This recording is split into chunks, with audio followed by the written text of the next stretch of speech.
మీ business ను develop చేసుకోవాలి అనుకుంటున్నారా? మీ పరపతిని పెంచుకోవాలి అనుకుంటున్నారా? అయితే ఓకే టీవీ ద్వారా L band, aston band ad, scrolling ad, ad with voice overs, logo bug, video ads ద్వారా మీ యాడ్స్ ను పబ్లిష్ చేసుకోండి. సంప్రదించవలసిన ఫోన్ నెంబర్ 8520917933. నమస్తే. నా పేరు సుజాత. నేను తుగ్గూడ నుండి వచ్చాను, నియర్ శంషాబాద్. స్టాఫ్ నర్సుది నిన్న రిజల్ట్ ఇచ్చారనమాట. వెరిఫికేషన్ కూడా రేపటి నుంచే జరుగుతుంది. నన్ను నాన్ లోకల్గా పెట్టారు. సేమ్ ఇద్దరు నాన్ లోకల్. నేను లోకల్ క్యాండిడేట్, పుట్టి పెరిగింది మొత్తం హైదరాబాద్లోనే. నేను 1 to BSc నర్సింగ్ మొత్తం చదివింది రంగారెడ్డిలోనే, హైదరాబాద్లోనే. అయితే 7th క్లాస్ మాత్రమే నేను కృష్ణా డిస్టిక్లో చదివాను. అది 2004, 2005. 2004-05లో అప్పుడు ఆంధ్ర తెలంగాణ అనేది ఏర్పడలేదు. ఇప్పుడు నోటిఫికేషన్ ప్రకారము 1 to 7th bona fide 7th class. అది ఎందుకు చదివానంటే తల్లిదండ్రులు సోమత లేక చదివి అని అన్నారు. అప్పుడు ట్రస్ట్, ఒక కేర్ అండ్ షేర్ ట్రస్ట్ వాళ్ళు వచ్చి నాకు స్పాన్సర్ చేశారు. అమ్మ మేము బిడ్డను చదివించుకుంటామని అంటే సరే అనేసి మా మమ్మీ 7th క్లాస్ మాత్రమే అక్కడ చదివించింది. అందుకనేసి ఇప్పుడు నోటిఫికేషన్లో 1 to 7th బోనఫైడ్ చూస్తున్నారు. నేను 1 to 6th రంగారెడ్డిలో చదివాను. 7వ తరగతి మాత్రం కృష్ణా డిస్టిక్ చదివాను. ఇప్పుడు ఏంటంటే నాన్ లోకల్ ఎందుకు అయిందని అంటే నువ్వు 7వ తరగతి కృష్ణా డిస్టిక్ అయింది కదా అనేసి అంటున్నారు. ఇట్లా అవడం వల్ల నా నాన్ లోకల్ వేసేసారు. నాన్ లోకల్ అని అంటే 100కి 95 మార్క్స్ వచ్చినా జాబ్ రాదు, 99 వచ్చినా జాబ్ రాదు. ఇప్పుడు 124 జీవో ఉంది కదా, దాని ప్రకారం ఏం చెప్తుందో ఒకసారి చెప్పండి సార్. వాళ్ళు ఏమంటున్నారంటే మేము ఈ విషయంలో అడిగాము, హెల్త్ బోర్డుకు వెళ్ళాము, MHSRB medical health services recruitment బోర్డుకు వెళ్ళాము, కంప్లైంట్ చేశాము. కంప్లైంట్ చేస్తే 124 జీవో అలానే చెప్తుంది, మేము అలానే చేశామని చెప్పేసి సింపుల్గా వాళ్ళు ఆన్సర్ చేశారు. 124 జీవో వాళ్ళకి అలానే చెప్తుందంట. సార్ నిజంగా 124 జీవో ఏం చెప్తుందని ఒకసారి మేము చూస్తే దాంట్లో క్లియర్గా ఇక్కడ మెన్షన్ చేసింది, ఇది 124 జీవో కాపీ ఇది. సో దాని ప్రకారం లోకల్ క్యాండిడేట్ను 4 కంటిన్యూస్ కాన్సిక్యూటివ్ ఇయర్స్ ఎక్కడైతే చదివారో అకాడమిక్ ఇయర్ 1 to 7thలో 4 కాన్సిక్యూటివ్ ఇయర్స్ ఎక్కడైతే ఉంటుందో వాళ్ళను లోకల్ క్యాండిడేట్గా కన్సిడర్ చేయాలని ఉంది ఇక్కడ 124 జీవోలో. గతంలో high court for the state of Telangana, Hyderabad వాళ్ళు కూడా ఒక్క కొరిజెండం రిలీజ్ చేశారు. ఇది దాని ప్రకారం అంతకుముందు గతంలో వచ్చినటువంటి నోటిఫికేషన్ను బేస్ చేసుకొని అదే ప్రెసిడెన్షియల్ ఆర్డర్ 2018ని కోట్ చేసుకొని జీవో నెంబర్ 124ను కోట్ చేశారు అండ్ ప్రెసిడెన్షియల్ ఆర్డర్ 2018ను కోట్ చేశారు.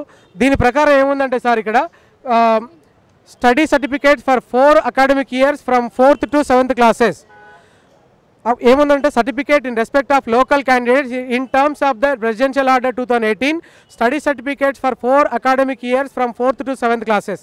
However if the candidate has studied in 2 or more judicial districts, then they have to submit study certificates from 1st class to 7th classes, and where the candidate has studied for maximum period will be treated as local candidate of that judicial district అని ఉంది. అంటే 4 years కంటిన్యూస్గా ఒక దగ్గర చదివితే ఈ 7 ఇయర్స్లో 4 years ఎక్కడైతే కంటిన్యూస్ చదివితే దాన్ని లోకల్గా కన్సిడర్ చేయాలి. లేదు మీ పరిస్థితుల వల్ల ఏదైనా డిస్ట్రిక్ట్ చేంజ్ చేయాలనుకోండి, అప్పుడు 1 to 7th బోనాఫైడ్లు చూడాలి. 1 to 7th బోనాఫైడ్ చూసి మ్యాక్సిమం పీరియడ్ మీరు ఎక్కడ చదివారు అనే దాన్ని బట్టి మీకు లోకాలిటీ అనేది మీకు వర్తిస్తుంది అని చెప్పేసి క్లియర్గా ఉంది ఇక్కడ. దీన్ని ఇంత సింప్లిఫై చేసి మన హైకోర్టు వాళ్ళు ఇస్తేది కూడా దీనికి కూడా బేఖాతరు చేయకుండా నాన్ లోకల్గా కన్సిడర్ చేయడం అనేది బాధాకరం. నిజంగా మా తల్లిని మీ తల్లి ఇది కాదు, మీ తల్లి అది అని చెప్పేసి గలీజ్గా చేయడం అనేది మాకు చాలా దురదృష్టకరం. ఈ విషయాన్ని మేము తట్టుకోలేకపోతాం, జీర్ణించుకోలేకపోతాం. వీలైతే చచ్చిపోవాలని చెప్పేసి అనుకుంది మా భార్య. ఆ రోజు 18th డిసెంబర్ రోజు రిజల్ట్స్ వచ్చాయి. అదే రోజు ఆమె చచ్చిపోవాలని చెప్పేసి అనుకుంది. కానీ మన ప్రభుత్వం వచ్చింది, రేవంత్ అన్న వచ్చింది కదా, మన వాణిని వినిపిద్దాం. సో మన గవర్నమెంట్ మనకు మంచి చేస్తుందని చెప్పి ఉద్దేశంతో ఇక్కడ దాకా వచ్చాము. దయచేసి ఈ విషయంలో మీరు చొరవ చూపి, అయ్యా రేవంత్ రెడ్డి గారు దయచేసి మేము అప్పట్లో తెలంగాణ కావాలని పొట్లాడిన వాళ్ళమే, బైకట్లు చేసి తెలంగాణ కోసం అన్నీ కూడా చేసిన వాళ్ళమే. మేము ఆ టైంలో తెలంగాణ కోసం కష్టపడేటువంటి పౌరులమే. మా స్థానికత్వం తెలంగాణ. మా తల్లిని కాదని చెప్పేసి మీకు వేరే తల్లిని చూపించే ప్రయత్నం చేయొద్దు. మా తల్లిని మాకే ఇవ్వండి అంతే తప్ప మీ తల్లి ఇది కాదు అది అని చెప్పేసి మాత్రం చెప్పకండి దయచేసి. సో మా లొకాలిటీని అనేది మీరు తీసేయొద్దు, నాన్ లోకల్గా పెట్టేసి మా తల్లిని కాదని చెప్పేసి వేరే వాళ్ళకి అమ్మే ప్రయత్నం చేయొద్దు, మా తల్లిని వేరే వాళ్ళకి అమ్మే ప్రయత్నం చేయొద్దు. మా తల్లిని మాకే, మా తల్లికి తల్లి ఏదైతే ఇస్తుందో బిడ్డలు అదే ఫలితాలు ఫలించే విధంగా మీరు మమ్మల్ని దీవించాలని చెప్పేసి కోరుకుంటున్నాము. రేవంత్ సార్, ఇక మా దగ్గర ఉన్నటువంటి ప్రతి ఎవిడెన్సెస్ ఉన్నాయి. 1 to 5th government school Malakpet, 1 to 6th class Saroor Nagar, Mamidipalli district, Mamidipalli village, Rangareddy district 1 to 6 ఇక్కడే ఉన్నప్పుడు మ్యాక్సిమం పీరియడ్ 4 years అడిగారు సార్ వాళ్ళు. ఇక్కడ మ్యాక్సిమం 6 years ఉంది సార్. ఇక్కడ ఒకటే ఇయర్ వాళ్ళ తల్లిదండ్రుల విషయం వల్ల, వాళ్ళ తల్లిదండ్రులు అనాథల విషయం, వాళ్ళకి ఏం దిక్కులేని సమయంలో ఎవరో స్పాన్సర్స్ ఒకళ్ళు మీలాంటి మంచోళ్ళు ఎవరో చూసి, అమ్మ మీ బిడ్డని పనికి తీసుకెళ్ళకు, మేము చదివించుకుంటామని చెప్పేసి తీసుకొని వెళ్ళి 1 year అక్కడ కృష్ణా డిస్టిక్లో చదివించడం వల్ల ఈమె నాలులోకలైందా, అదే ఈమెకి శాపమైందా అని చెప్పేసి నేను కోరుతున్నాను. దయచేసి ఈ విషయంలో మీరే చొరవ చూపి, అయ్యా మీ ద్వారా మేము కోరుకునేది మీడియా వాళ్ళకు దయచేసి, అయ్యా మీ ద్వారా దయచేసి కోరుకుంటాం, ప్రభుత్వానికి మా విజ్ఞప్తిని వినిపిస్తారని, మా విజ్ఞప్తిని మన్నించి నిజంగా సమగ్రమైనటువంటి దర్యాప్తు చేస్తారని. లేనిది మాకు వద్దండి, లేనిది మాకు ఇవ్వకండి, ఉన్నది మాకు ఇస్తే సరిపోతుందండి. మాకు లేని ఆశలు వద్దు, మాది మాకు ఇస్తే సరిపోతుంది. దానికోసం మీరు ఎలాంటి సర్వేస్ చేసినా కానీ, మీరు ఎలాంటి ఉరిశిక్ష చేసినా కానీ మేము నడిబొడ్డులో తెలంగాణ నడిబొడ్డులో ఉరిశిక్ష తీసుకోవడానికి మేము సిద్ధంగా ఉన్నాము. మా లొకాలిటీని మీరు లేదు మీది కాదు అని చెప్పేసి వేరు చేసే ప్రయత్నం చేయకండి. అది మా అమ్మే ప్రయత్నం మాత్రం చేయొద్దని చెప్పేసి దయచేసి మీ మీడియా ద్వారా ప్రభుత్వాన్ని కోరుతున్నాను సార్. ఈ విషయంలో న్యాయం చేయాల్సిందిగా కోరుతున్నాను.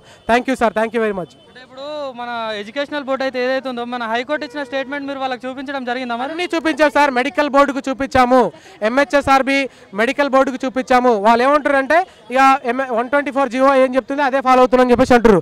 తర్వాత చూసాం మేము 124 జీవో అసలు ఏం చెప్తుంది అని చెప్పేసి అంటే, ఇక్కడ క్లియర్గా 124 జీవోస్ అన్నీ కూడా ఇప్పుడు చెప్పాను మీకు ఇంతకుముందే. 1 to 7th లొకాలిటీని ఐడెంటిఫై చేయడానికి తీసుకుంటున్నటువంటి విషయము తెలంగాణలో 1 to 7th బోనాఫైడ్ చూస్తున్నారు. అప్పుడు అండ్ ఇంకొకటి విషయం చెప్తుంది, 124 జీవో ఇంకో విషయం చెప్తుంది, 4 consecutive years అంటే ఎక్కడ గ్యాప్ లేకుండా 4 years ఎక్కడైతే చదువుతారో దాన్ని లోకల్గా కన్సిడర్ చేయాలి. లేదు ఒకవేళ మీరు డిస్ట్రిక్ట్ చేంజ్ చేయాలనుకోండి, మీ పరిస్థితుల వల్ల మీ పరిస్థితులు అంటే వీరు ఒక్కొక్కరు ఉంటారు సార్. నేను ఇక్కడ ఇప్పుడు 4 సంవత్సరాలు ఇంకో 2 సంవత్సరాలు వేరే దగ్గర చదువుతా, అలాంటప్పుడు ఏం చేస్తారని చెప్పేసి అంటే 1 to 7th బోనాఫైడ్ చూసి మ్యాక్సిమం పీరియడ్ వాళ్ళు ఎక్కడైతే చదివారో ఆ ప్రాంతాన్ని లోకల్గా కన్సిడర్ చేయాలని చెప్పేసి 124 జీవో క్లియర్గా ఉంది. అంటే మీకు చదివే స్తోమత లేదు, దీంట్లో క్లియర్గా చదివే స్తోమత మీకు లేదు. సో మేము దానికి మేము అంటే మేము అనుభవిస్తున్నాం కాబట్టి మేము క్లియర్గా చదివాము.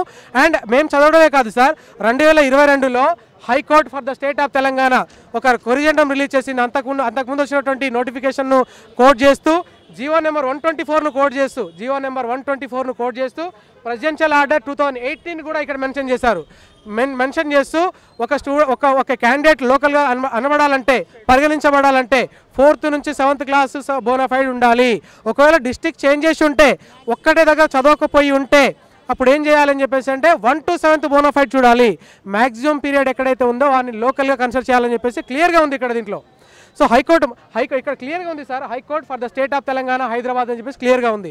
సో హైకోర్టు చేసినటువంటి నిబంధనలు మీరు అంటే అవి హైకోర్టు ఇచ్చినటువంటిది కూడా మీరు పరిగణలోకి తీసుకోరు. అండ్ జీవో నెంబర్ 124 కూడా మీరు సరిగా ఫాలో అవ్వరు. లోకల్ను నాన్ లోకల్గా మీరు ఎలా మారుస్తారు? తల్లిని మార్చే ప్రయత్నం మీరు ఎందుకు చేస్తున్నారు? మీ తల్లిని మారుస్తే ఇలానే చేస్తారా? మీకు రోషం ఉంటే మీరు దయచేసి మార్చాలి. అయ్యా రేవంత్ రెడ్డి గారు, మన తల్లిని మార్చే ప్రయత్నం చేయొద్దు.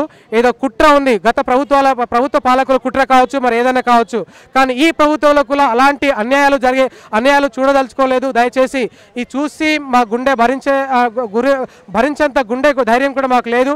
సో దయచేసి ఈ విషయంలో మాకు న్యాయం చేయవలసిందిగా కోరుతున్నాను సార్. మీ ద్వారా గవర్నమెంట్కు మీరు ఖచ్చితంగా వినిపించాలి, మా బాధను వినిపించాలి. రేపటి నుంచి సర్టిఫికేట్ వెరిఫికేషన్ పెట్టారు. Zone 6 ఇప్పుడు మా మిస్సెస్ Zone 6లో 41 ST క్యాండిడేట్ వాళ్ళను సర్టిఫికేట్ వెరిఫికేషన్ పిలిచారు. మా మిస్సెస్కు 58 మార్క్స్ వచ్చాయి. అయినా ఇప్పుడు నాన్ లోకల్ వేయడం వల్ల ఆమె నష్టపోతుంది. ఆమె చనిపోతా అని చెప్పేసి అన్నది. నేను అడుగుదాం, ఫైట్ చేద్దాం, వీలైతే ప్రభుత్వాన్ని అడుగుదాం, నిలదీద్దాం. ఎందుకంటే లేనిది మనం వద్దు, ఉన్నది మనకి ఇద్దామని చెప్పేసి ప్రభుత్వాన్ని కోరుదామని చెప్పేసి ఇక్కడ దాకా రావడం జరిగింది సార్. ప్రజావాణి ద్వారా మీ ద్వారా దయచేసి ప్రభుత్వాన్ని వినిపించి మా బాధను అర్థం చేసుకొని దయతో మాకు న్యాయం చేయాలని చెప్పేసి మీ అందరినీ కోరుకుంటాను sir. Thank you very much. Thank you అండి. థ్యాంక్ యూ అండి.